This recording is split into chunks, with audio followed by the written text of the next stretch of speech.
একটা গান শোনাও না, আমার ঘুম আসছে না। শোনাও না প্লিজ।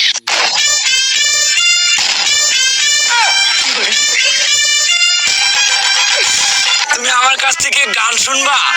জান, তোমার ঘুম আসতেছে না, তুমি আমার কাছ থেকে গান শুনবা, ভালো কথা। গানটা শুনে টাস করে মুইতে ঘুমায়া করবা, বুঝছো?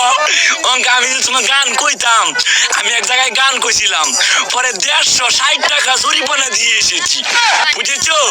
এখন আমি গান বলতেছি, তুমি উপস্থাপনতা করো আমার গানটা শুনে। তাহলে গানটা আমি একটু বলে ফেলি। তুমি কুতু কুতু দিও না, কুতু কুতু, তুমি কুতু